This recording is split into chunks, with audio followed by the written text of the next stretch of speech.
और एनआईए भी करेगी उदयपुर हत्याकांड की जांच। गृह मंत्रालय ने आदेश जारी किए। एनआईए के हवाले कन्हैयालाल मर्डर केस की जांच। होम मिनिस्ट्री ने आदेश दिए। हत्याकांड में किसी संगठन के जुड़े होने की भी जांच होगी। हत्याकांड में अंतर्राष्ट्रीय लिंक भी खंगाले जाएंगे।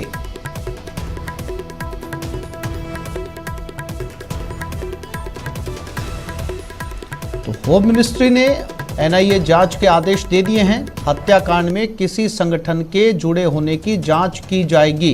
गृह मंत्रालय ने आदेश जारी किए। और राजस्थान के उदयपुर में हुई कन्हैया की नृशंस हत्या का मामला अब दिल्ली तक पहुंच गया। इसी को लेकर गृह मंत्री अमित शाह ने ट्वीट किया है। कन्हैयालाल की हत्या की जांच करेगी एनआईए। किसी भी संगठन और अंतर्राष्ट्रीय संबंधों की संलिप्तता की गहनता से जांच की जाएगी।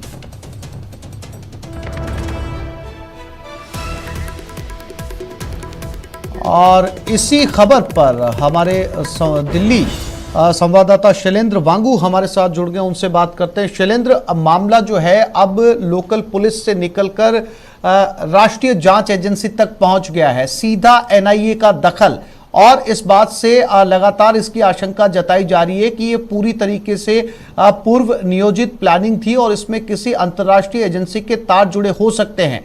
तो एनआईए की क्या भूमिका रहने वाली है, चूंकि एसआईटी पहले ही गठित कर दी गई है राजस्थान में? शैलेंद्र, देखिए आसिफ, जिस तरह का ये ग्रूसम मर्डर है, उसके बाद अब इस पूरे मामले की जांच जो है वो एनआईए करेगी। गृह मंत्री अमित शाह ने जैसा आपने बताया कि उन्होंने ट्वीट करके इसकी जानकारी दी है कि गृह मंत्रालय ने एनआईए को कहा है कि इस केस को टेक ओवर किया जाए। आपको बता दें कि एनआईए जो है वो जितने भी आतंकवाद से जुड़े मामले होती है उसकी जांच करती है। हालांकि जिस तरह से ये मर्डर सामने आया है, जिसमें हमने ये भी देखा है कि जो एक्यूज है उसने 17 तारीख को भी एक वीडियो जारी किया था और ये कहा था कि वो इस तरह के किसी किलिंग को अंजाम दे सकता है। इसके बाद किलिंग के बाद एक और वीडियो जारी किया, तो कोई कहीं ना कहीं कोई साजिश हो सकती है या कोई अंतर्राष्ट्रीय संबंध हो सकते हैं, कोई संगठन इसके पीछे हो सकता है। इसकी जांच की जाना बहुत जरूरी है एक व्यापक तरीके से। तो ऐसे में माना जा रहा है कि जो एनआईए इसकी जांच करेगी वो एक बड़े लेवल पे इसकी जांच करेगी। हालांकि आपसे पहले बताता है, इससे पहले भी ऐसी किलिंग यूपी में हुई थी, उस मामले की भी जांच एनआईए ने की थी। तो माना जा रहा है कि जिस तरीके से इसको अंजाम दिया गया है इस मर्डर को, तो ऐसे में देखा जाए ये एनआईए ये जांच करेगी क्या इसके पीछे कोई और भी ताकतें हैं, और जो ये सेल्फ रेडिकलाइज जो दो ये एक्यूज हैं ये किसी के साथ संपर्क में थे, कोई इंस्ट्रक्शन दे रहा था या नहीं, इन तमाम पहलुओं पर एनआईए जांच करेगी। हालांकि अब ये फिलहाल इसको लेकर एसआईटी का भी गठन कर दिया गया था, लेकिन जब एनआईए टेक ओवर करेगी तो इस पूरे मामले की जांच एनआईए करेगी। शैलेंद्र, क्या ये जानकारी मिल पाई है कि एनआईए की टीम उदयपुर पहुंच चुकी है? जो है कौन से बड़े नामों को इसमें लीड के लिए शामिल किया गया इन्वेस्टिगेशन के लिए? देखिए, आपको बता दें कि जब भी कभी टेरर क्राइम होता है, चाहे पंजाब में हमने देखा था कि एक ऑफिस पर रॉकेट दागा गया था, तो ऐसे में जो एनआईए की टीम होती है वो एडवांस टीम पहले ही वहां जाती है।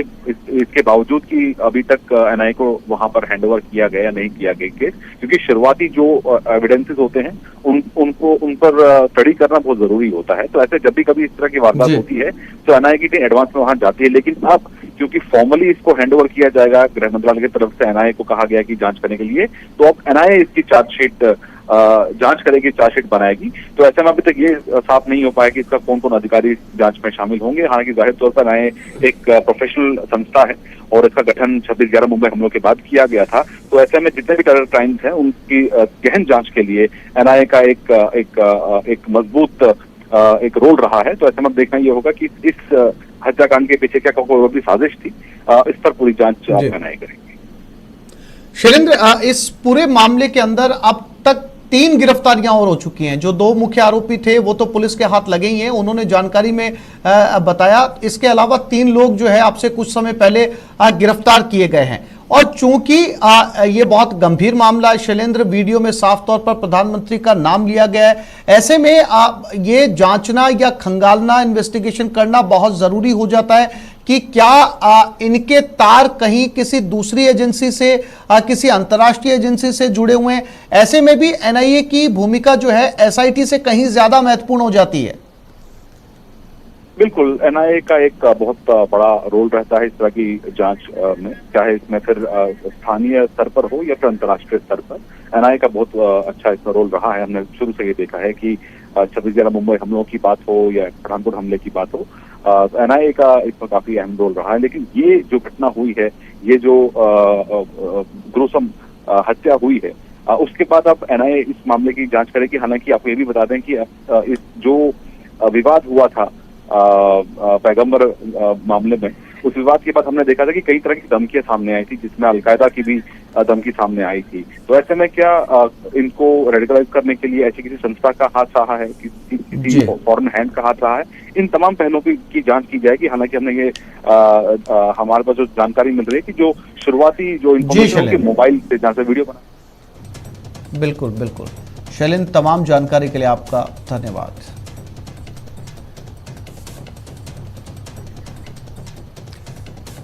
तो अब एनआईए का सीधा दखल, एसआईटी की टीम पहले गठित कर दी गई है। चूंकि इस वीडियो में पीएम का नाम भी लिया गया है, इसलिए सुरक्षा एजेंसियां भी उदयपुर पहुंची हैं। किस तरह की जांच की जाएगी, अपने दर्शकों को बता दें कि इस मामले में 3 और गिरफ्तारियां हो चुकी हैं। 2 मुख्य आरोपी के अलावा 3 और आरोपी जो है वो पुलिस के हत्थे चढ़ चुके हैं। फिलहाल उन तीनों से भी पूछताछ की जा रही है। और सबसे महत्वपूर्ण बात ये कि किस कब प्लानिंग की गई थी इस पूरे मर्डर की, और इसमें जो तथ्य निकलकर सामने आ रहे हैं कि जिस टेलर की हत्या की गई है, उस टेलर ने पहले भी पुलिस से सुरक्षा की गुहार लगाई थी, पुलिस के अंदर एफआईआर करवाई थी कि उसकी जान को लगातार जो है वो खतरा है, उसे मारने की धमकी दी जा रही है। बावजूद इसके उस समय कोई बड़ा एक्शन नहीं लिया गया था। तो कब से ये धमकियां मिल रही थी, ये लोग कौन थे धमकी देने वाले, उदयपुर के रहने वाले थे। कपिल श्रीमाली हमारे साथ जुड़ गए हैं। कपिल, चूंकि हमारी दिल्ली संवाददाता से बात हो रही थी शैलेंद्र वांगू, उन्होंने साफ तौर पर कहा कि एनआईए का दखल भी अब इसमें आ गया है। अब सवाल यह है कि चूंकि राजस्थान सरकार ने एसआईटी का भी गठन किया है, तो क्या दोनों टीमें साथ जांच करने वाली हैं, या फिर जो है एसआईटी इसको जो है वो टेक ओवर करेगी एनआईए इस पूरे केस को। ये मामला इसलिए भी गंभीर है कपिल की वीडियो के अंदर जिन आरोपियों ने नाम लिया है, सीधे प्रधानमंत्री का भी वो इस वीडियो में नाम ले रहे हैं। तो क्या औपचारिकता रहने वाली है? हाँ जी बिल्कुल आसिफ, देखिए जैसा कि हमारे दिल्ली संवाददाता ने बताया कि एनआईए का दखल भी इसमें शुरू हो चुका है। और जो हमारे सोर्सेज बता रहे हैं उसके अनुसार एनआईए की टीम उदयपुर पहुंच भी चुकी है, ये भी जानकारी मिल रही है। हालांकि स्थानीय पुलिस अधिकारी इस बात की पुष्टि नहीं कर रहे हैं, लेकिन जो सोर्सेज से जानकारी मिल रही है उसके अनुसार एनआईए भी अपनी जो कार्रवाई है उसको शुरू कर चुकी है। दूसरी ओर एसआईटी की टीम भी उदयपुर में मौजूद है। एसआईटी की टीम ने जो घटना स्थल था उसका मौका मुआयना किया है, तो साथ ही इन्वेस्टिगेशन शुरू कर दिया है। देखिए दोनों एजेंसी के साथ में काम करने की जहां तक बात है, तो दोनों एजेंसियों की वर्किंग स्टाइल अलग है। एनआईए जो है वो मुख्य रूप से, क्योंकि जिस तरह से वीडियो वायरल हुआ, प्रधानमंत्री का नाम लिया गया उसमें, उसी को लेकर एनआईए को इसमें शामिल किया गया है। ये एनआईए पता लगाने की कोशिश करेगी कि ये जो आरोपी हैं इनके अंतर्राष्ट्रीय स्तर पर या राष्ट्रीय स्तर पर कौन कौन से संगठनों से इनके संपर्क रहे हैं, ये जो घटना को अंजाम दिया गया है इसके पीछे और क्या उद्देश्य रहे हैं, और दूसरा आगे इनकी और क्या क्या प्लानिंग हो सकती थी, इन सभी को लेकर जानकारियां जुटाने के लिए एनआईए को इसमें शामिल किया। और हालांकि आधिकारिक पुष्टि नहीं हो रही है, लेकिन सोर्सेज से जो जानकारी मिल रही है उसके अनुसार एनआईए की टीम भी अपनी जो कार्रवाई है उसको शुरू कर चुकी है। जी आसिफ। बिल्कुल कपिल, और जो लगातार इस पूरे घटनाक्रम में एक बात निकलकर सामने आ रही है कि क्या इस बात की पुष्टि कर ली गई है कपिल कि वो स्थानीय लोग थे, क्योंकि अलग अलग जो तथ्य निकलकर सामने आ रहे हैं उसके मुताबिक वो जो दोनों आरोपी हैं, जो मुख्य आरोपी हैं, वो उदयपुर के रहने वाले नहीं हैं। क्या उनकी पुष्टि कर ली गई है, उनका एड्रेस खंगाल लिया गया है, उनके घर भी पुलिस पहुंच चुकी है, या फिर वो उदयपुर के किसी दूसरे हिस्से के रहने वाले थे, या फिर उदयपुर के बाहर के लोग थे? देखिए फिलहाल दोनों आरोपी उदयपुर में रह रहे थे, दोनों आरोपी उदयपुर में मौजूद थे और यहीं पर रहकर उन्होंने इस घटना को अंजाम दिया है। तो प्राथमिक तौर पर आरोपी उदयपुर से ही जुड़े हुए हैं। और दूसरी बात, इसमें और भी लोगों के नाम सामने आने की बात आ रही थी। गुलाबचंद कटारिया ने भी इस विषय पर संशय जताया था कि इस पूरे घटनाक्रम में सिर्फ 2 लोग शामिल नहीं हो सकते, और भी लोग शामिल होंगे जिन्होंने षड्यंत्र को रचा होगा। इसी को लेकर पुलिस भी कार्रवाई कर रही है। जानकारी के अनुसार 3 और लोगों को गिरफ्तार किया गया। हालांकि वो कौन लोग हैं इसके बारे में अभी नहीं बताया गया है, लेकिन संभवतः जो और गिरफ्तारियां हो रही है उसमें इस पूरे घटनाक्रम को अंजाम देने में जो षड्यंत्र करता है, जिन लोगों ने, हो सकता है जिन लोगों ने रेकी की हो, जिन लोगों ने जानकारियां इन आरोपियों तक पहुंचाई हो, वो लोग भी इसमें शामिल हो सकते हैं। तो उन सभी पहलुओं को ध्यान में रखते हुए पुलिस कार्रवाई कर रही है। और जो आरोपी जो कि पकड़ में आए हैं, मूलतः अगर हम उनके रहने की बात करें तो वे हाल फिलहाल उदयपुर में रह रहे थे और यहीं पर रहकर उन्होंने इस घटना को अंजाम दिया है। जी आसिफ।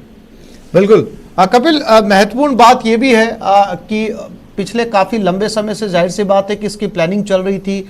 टेलर ने जो है अपनी काफी दिनों तक दुकान भी बंद रखी थी, उसके बाद में टेलर ने अपनी दुकान खोली, तो लंबे समय से रेकी तो की जा रही थी। अब चूंकि इस रेकी वो खुद लोग कर रहे थे, किसी और से करवा रहे थे, किस तरह की प्लानिंग थी, एनआईए का इस पूरे मामले के अंदर दखल देना कहीं ना कहीं जो है वो पूरी इन्वेस्टिगेशन को सामने लेकर आया जाएगा।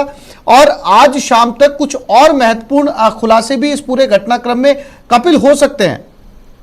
जी बिल्कुल, देखिए इस पूरे मामले में इन्वेस्टिगेशन जो है वो लगातार जारी है। और जहां तक हम एनआईए की बात करें तो निश्चित तौर पर जब एनआईए को शामिल किया गया है तो बहुत गहनता से इसकी जांच होगी। राष्ट्रीय और अंतर्राष्ट्रीय स्तर पर जो इस्लामिक संगठन है उनसे किस तरह के संपर्क इनके रहे ये पता लगाने की कोशिश की जाएगी, क्योंकि प्राथमिक जानकारी के अनुसार दावते इस्लामिक एक धार्मिक संगठन है जो कि इस्लाम के प्रचार प्रसार के लिए काम करता है, उससे इनका जुड़ाव है। और उससे इनका जुड़ाव होने की बात पुलिस सोर्सेज ने कंफर्म की है। तो दूसरी ओर इन्हीं सभी बातों को लेकर एनआईए को भी इन्वेस्टिगेशन में शामिल किया गया है कि इसके अलावा और कौन कौन से ऐसे संगठनों से इनका जुड़ाव है जो कि कट्टरपंथी विचारधारा को बढ़ावा देते हैं। तो ये सारी जानकारियां जुटाने के लिए ही एनआईए को शामिल किया गया। और एनआईए, जैसा कि मैंने पहले ही बताया, एनआईए अपने काम को शुरू भी कर चुका है। जी कपिल, जानकारी के लिए आपका धन्यवाद। विष्णु शर्मा भी उदयपुर से हमारे साथ जुड़ गए। विष्णु, क्या अपडेट इस पूरे घटनाक्रम को लेकर अब तक?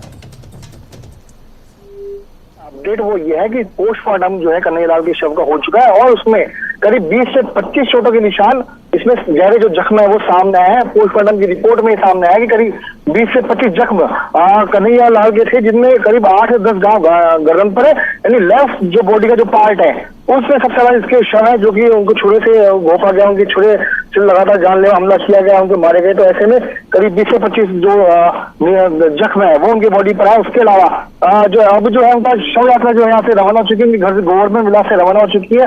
शव यात्रा में सैकड़ों की संख्या में यहाँ पे लोग मौजूद हैं और अब यहाँ पे पूरा बाजार में चूंकि जाम भी काफी लगा हुआ है, लंबी यात्रा है, 400 से 500 लोग मौजूद है। आगे पुलिस का जाब्ता है, पीछे इसमें प्रतिपक्षी नेता गुलाब चंद कटारिया भी मौजूद है, उप महापौर यहाँ पे मौजूद है। उसके अलावा और भी जो जनप्रतिनिधि और व्यापार मंडल के लोग सदस्य यहाँ पर मौजूद हैं। जी बिल्कुल विष्णु, क्या चूंकि शव पोस्टमार्टम के बाद में घर पर लाया गया है, ये तस्वीरें भी इस वक्त हम देख सकते हैं, मोक्षधाम के लिए रवाना हो चुका है विष्णु? जी बिल्कुल, देखिए शव के पोस्टमार्टम के बाद कन्हैयालाल के शव को उनकी गोवर्धन विलास घर पर लाया गया। करीब आधे घंटे शव को उनके घर पर रखा गया, जिसके बाद सैकड़ों की तादाद में लोग नारेबाजी करते हुए, जय घोष करते हुए उनके शव को उनकी शव यात्रा जो है वहां से रवाना हुई, जिसमें प्रतिपक्ष के नेता गुलाब चंद कटारिया भी जो है वहां पे मौजूद रहे और वे भी शव यात्रा में चढ़ रहे हैं। उसके अलावा जो आईपीएस ऑफिसर जिनको यहाँ पे कानून व्यवस्था के लिए लगाया गया था, उनका जाब्ता, सैकड़ों की संख्या में पुलिस का जाब्ता आगे और पीछे शव यात्रा के चढ़ रहा है। सैकड़ों की संख्या में इसमें लोग मौजूद है, 2 व्हीलर, बाइक और उसके अलावा कई चौपहिया वाहनों में यहाँ पे लोग उनकी शव यात्रा में चढ़ रहे हैं। फिलहाल अब ये शव यात्रा गोवर्धन विलास से सुभाष सूरजपोल जो सर्किल है वहां पर जारी। उसके बाद आगे जो है मोक्षधाम में शव का अंतिम संस्कार किया जाएगा। पुलिस को डर है कि शव को बीच रास्ते में रोक करके कोई धरना प्रदर्शन न कर दिया जाए। ऐसे में पुलिस का जाब्ता आगे शव यात्रा के आगे, पीछे और साइड में उनके साथ में चल रहा है। लोगों में आक्रोश काफी है, जय घोष जो है यहाँ पे लगाए जा रहे हैं और हत्याओं को फांसी देने की सजा की मांग यहाँ पर की जा रही है। जी विष्णु, जानकारी के लिए आपका धन्यवाद। आपने दर्शकों को बता दें कि उदयपुर के 7 थाना क्षेत्रों में कर्फ्यू लगा है और घंटाघर, धानमंडी, हाथीपोल, भोपालपुरा में ये कर्फ्यू है। 24 घंटे के लिए इंटरनेट को बंद किया गया है। सबीना, अंबा माता, सूरजपोल में ये कर्फ्यू लगा है। पल पल की अपडेट, प्रदेश भर में धारा 144 लगा दी गई है और 7 थाना क्षेत्रों में कर्फ्यू। इस समय शव को ले जाया जा रहा है और बताया जा रहा है कि इस शव यात्रा में गुलाबचंद कटारिया खुद शामिल हैं। घर के बाहर बड़ी संख्या में लोग मौजूद हैं। लोगों ने यहां पर नारेबाजी भी की। आरोपियों की फांसी की लगातार मांग की जा रही है।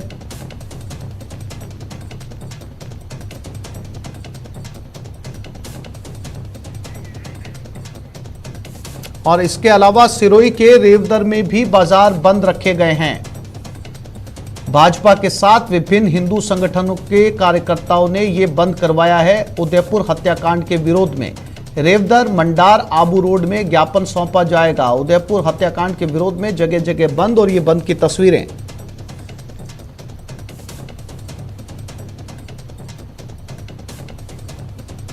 और इसी खबर पर हमारे साथ प्रतीक भी सिरोही से जुड़ गए, उनसे बात करते हैं। क्या अपडेट प्रतीक सिरोही से इस वक्त? बिल्कुल बताना चाहूंगा कि उदयपुर के हत्याकांड को लेकर सिरोही की जनता में भी खासा आक्रोश देखने को मिल रहा है। सिरोही के रेवदर में विभिन्न हिंदू संगठनों द्वारा भाजपा विधायक जगसीराम कोहली के साथ में संगठनों ने वहां पर रैली निकालकर वहां पर राष्ट्रपति के नाम ज्ञापन सौंपा है और जो है इनके विरुद्ध सख्त कार्रवाई करने की मांग की है। जिस प्रकार इस हत्याकांड को लेकर जो विभिन्न संगठनों में जो आक्रोश जो है यहाँ पर साफ तौर से देखने को मिल रहा है। आसिफ जी। प्रतीक, बंद भी किया गया है क्या? कुछ हिस्सों को बंद रखा गया, पूरे शहर के अंदर बंद का आह्वान किया गया है, और बंद क्या शांतिपूर्ण है वहां पर इस वक्त? पूरी तरह स्थिति कंट्रोल में है। यहाँ पर पुलिस प्रशासन जगह जगह पर तैनात है। पुलिस प्रशासन ने जिला कलेक्टर व एसपी के साथ में फ्लैग मार्च करके सिरोही में कानून व्यवस्था व शांति व्यवस्था बनाए रखने के लिए लगातार अपील की जा रही है। वहीं अगर बंद की बात देखी जाए तो आज रेवदर, मंडार व आबू रोड में बंद का आह्वान किया गया है। सबकी सम्मति के साथ में ये दुकानें जो है बंद है, और बंद का असर साफ तौर से लोगों में और दुकानों की बाजारों में देखने को मिल रहा है। वहीं देखा जाए तो अब जानकारी मिल रही है कि कल भी जो है सिरोही बंद के आसार बताए जा रहे हैं। आसिफ जी। जी प्रतीक, जानकारी के लिए आपका धन्यवाद।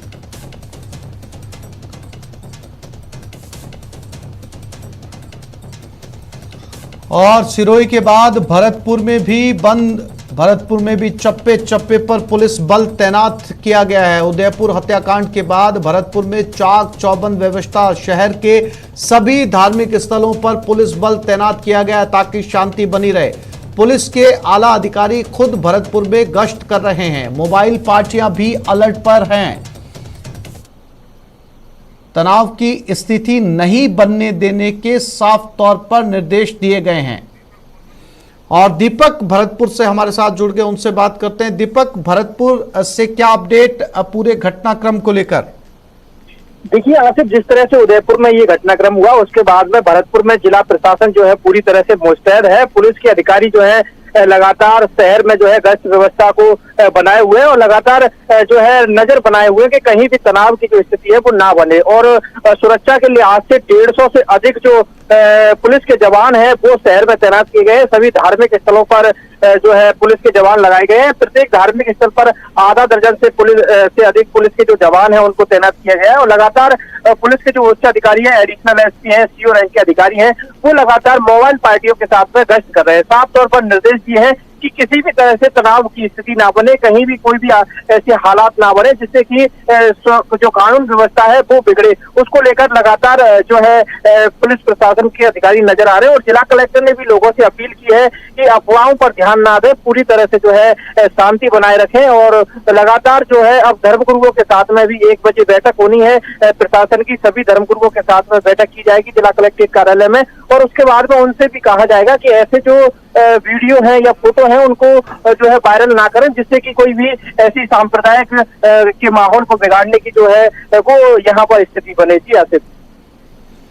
दीपक, जानकारी के लिए आपका धन्यवाद। हम अपने दर्शकों को बता दें कि भरतपुर के बाद सिरोही और भरतपुर के बाद जालोर से भी जो है जालोर में भी बंद किया गया। पूरा बाजार को बंद रखा गया, सबने बंद का आह्वान किया।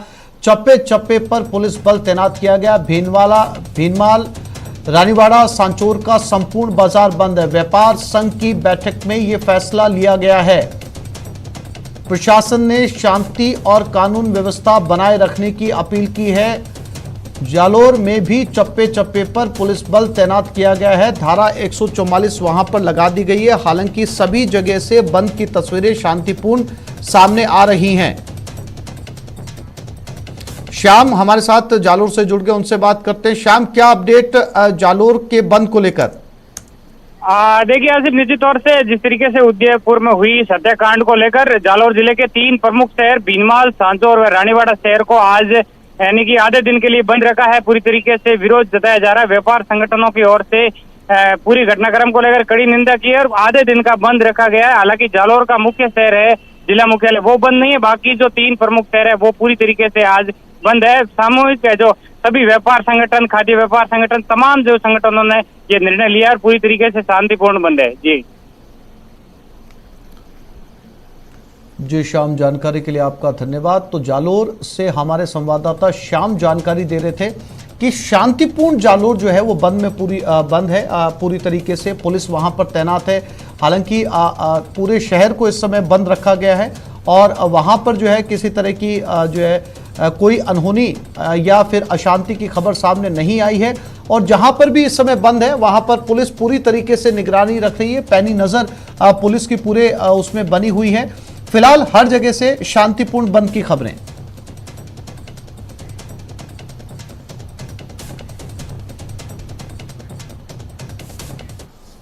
एक छोटे से ब्रेक के लिए रुक रहे हैं। आप देखते रहिए न्यूज़ 18 राजस्थान।